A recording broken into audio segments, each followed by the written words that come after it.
엄마가 돌아가신 지 벌써 10년이 지났다. 세월이 그렇게 흘렀다는 게 믿기지 않지만 내 주민등록증 뒷자리에 적힌 숫자들이 그 시간의 흐름을 말해주고 있다. 어느덧 40이 넘었고 내 아이가 초등학교에 입학할 나이가 됐다. 어릴 적 나를 매일 아침 머리 쓰다듬으며 등교시키던 엄마의 모습이 이젠 내 안의 흔적처럼 남아 나의 부모 역할에 닿아 있다. 그런데도 나는 여전히 엄마를 또렷이 기억하지 못한다. 사진 속에서 웃고 있는 엄마, 기억 저편 어딘가에서 들리는 듯한 목소리, 그리고 늘 바쁘게 나를 챙기던 뒷모습. 어느 하나 선명하게 붙잡히지 않는다. 그건 아마도 내가 너무 일찍 엄마를 떠나보내서일 것이다. 아니면 엄마와 제대로 된 대화를 한 기억이 거의 없어서일 수도 있다. 그게 내가 평생 품고 있는 서운함이기도 하다. 어느 날부터였는지 나도 모르게 엄마 이야기는 꺼내지 않게 되었다.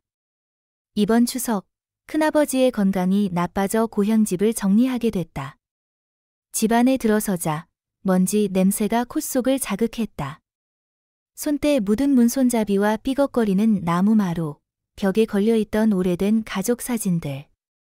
모든 게 제자리인 듯하면서도 한없이 낯설게 느껴졌다. 나는 그 집이 내 어린 시절의 전부였다는 사실을 그 순간에서야 깨달았다.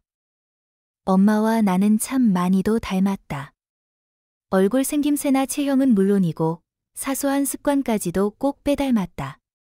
밥을 먹을 때 국을 마지막에 마시는 버릇, 낯선 사람 앞에선 웃기보단 눈부터 피하는 성격, 그리고 가끔 말없이 창밖을 오래 바라보는 습관까지.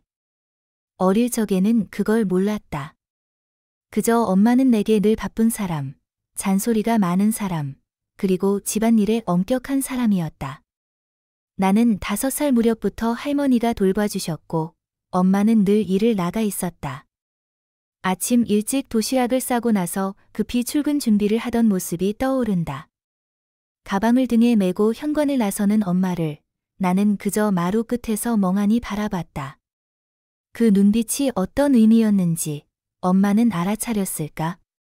아니면 알면서도 시간이 허락하지 않아 등을 돌려야 했던 걸까? 기억 속에서 엄마는 늘 등이었다. 나를 향해 손을 흔들어주던 뒷모습, 부엌에서 설거지하던 뒷모습, 마당에서 이불을 털던 뒷모습. 앞모습보단 뒷모습이 더 또렷하게 남아있는 엄마. 그게 어린 나에게 주어진 사랑의 형태였다. 다정하지만 너무 짧고 아득한. 초등학교 2학년 어느 날 학교에서 소풍 안내장이 나왔다. 나는 가슴이 두근거렸다. 모처럼 도시락을 싸달라고 엄마에게 말할 기회였기 때문이다. 사춘기는 어느 날 갑자기 찾아왔다. 평소처럼 아침밥을 먹고 학교에 가고 친구들과 수업을 듣던 일상이 어딘가 달라졌다. 별다른 이유도 없이 짜증이 났고 엄마의 말투 하나에도 예민하게 반응하게 됐다. 민수야, 핸드폰 그만하고 공부 좀 해.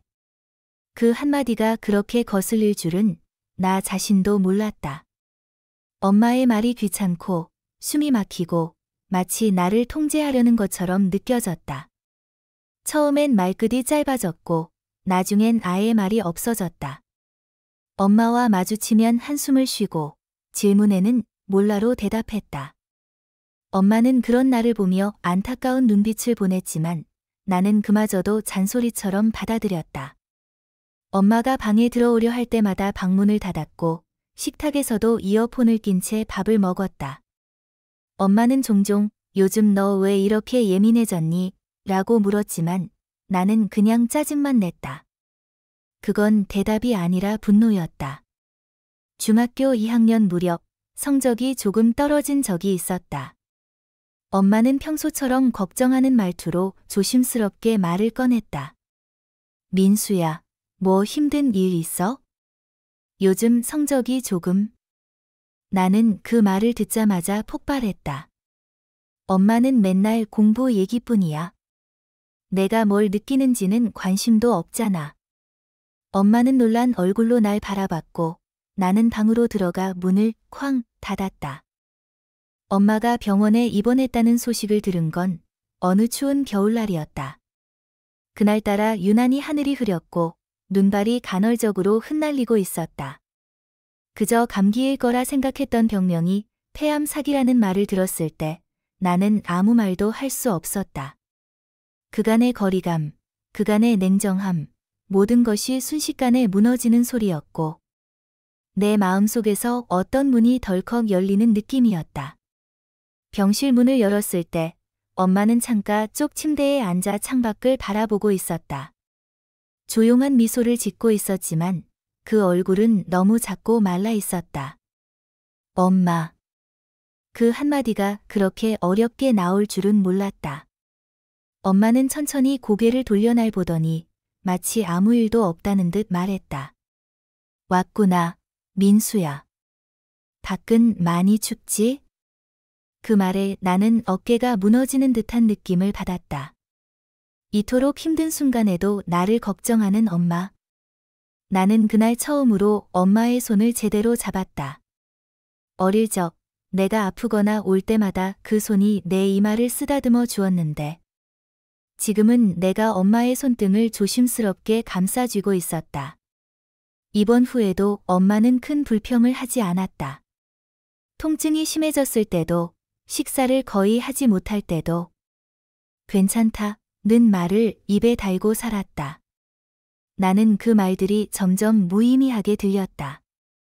괜찮지 않다는 걸 뻔히 아는데 왜 그렇게까지 참고 웃으려 했을까?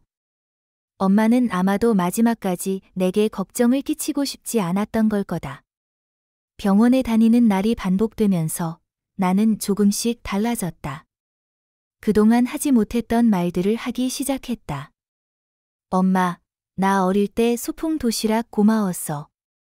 엄마, 내가 너무 못되게 굴었던 것 같아. 엄마는 그런 내 말을 조용히 듣기만 했고 가끔은 눈을 감은 채 고개를 끄덕였다. 어떤 날은 엄마도 조용히 말했다. 나는 너한테 늘 미안했어. 일하면서 제대로 못 챙긴 것도 말 한 번 따뜻하게 못 해준 것도. 그런데 너는 참 잘 컸다. 그게 엄마는 제일 고마워. 그 말에 나는 병실 바닥에 주저앉고 말았다. 참았던 눈물이 흐르고 입술이 떨렸다. 그 순간 내 안에 있던 모든 감정이 무너졌다. 후회, 원망, 미움, 그 모든 감정들이 사랑이라는 감정 하나로 통합되는 느낌이었다. 그렇게 몇 달이 지났고 봄이 오기 직전. 엄마는 조용히 숨을 거두었다. 내가 잠깐 병실 밖에 나간 사이였다. 아무 인사도 없이 아무 말도 남기지 않은 채. 나는 엄마의 손을 마지막으로 잡았던 그날 밤을 지금도 잊을 수 없다. 그 손은 너무나도 차가웠고 조용했으며 마치 이제 됐다는 말처럼 느껴졌다. 장례식을 치르고 나서도 나는 한동안 울지 않았다. 오히려 무덤덤했다. 그게 엄마와의 이별을 인정하기 싫어서였는지도 모른다. 사람들은 시간이 지나면 괜찮아진다고 말하지만 나는 그 말이 얼마나 무의미한지 그때 알았다. 괜찮아지긴커녕 날이 갈수록 더 그리웠다. 그리고 시간이 흘러 그 일기장을 발견하게 된 것이다. 장롱 옷가지 더미 밑에 숨겨져 있던 낡은 노트. 민수에게라고 적힌 첫 페이지를 넘기자마자 나는 이미 엄마의 목소리를 마음으로 듣고 있었다. 일기장은 오래된 냄새가 배어 있었다. 손에 닿는 감촉은 거칠고 바스러질 듯했지만 그 안에 담긴 문장들은 따뜻하고 단단했다. 페이지마다 적힌 글자들은 조심스럽고 또렷했다. 엄마는 나에게 말을 건네듯 글을 써 내려갔다. 삐뚤한 줄 사이로 비어있는 감정들이 잊고 있었던 기억을 다시 일으켰다. 민수야, 오늘은 너의 11번째 생일이야. 학교에서 케이크를 먹었다고 하더라. 너희 웃는 얼굴이 보고 싶었는데 야근 때문에 저녁도 함께 못 먹었네. 미안하다. 엄마는 내가 어릴 때부터 늘 미안한 마음으로 살아왔단다. 너는 모를 테지만 너 자는 얼굴 볼 때마다 울고 싶었던 날도 많았어. 말로 다 표현 못해도 엄마는 늘 너를 사랑했단다. 그 글을 읽으며 나는 일기장을 꼭 껴안았다. 엄마는 살아생전 한 번도 사랑해 라는 말을 쉽게 하지 못한 사람이었다. 하지만 그 말이 없었다고 해서 사랑이 없던 건 아니었다. 엄마는 글 속에서 수없이 나를 사랑한다고 말하고 있었다. 부끄러워서 아니면 너무 진지해서 입 밖으로 꺼내지 못했던 그 마음들을. 이토록 오랜 시간이 흐른 뒤에야 나는 만나게 된 것이다. 일기장은 몇 해에 걸쳐 쓰인 듯했다.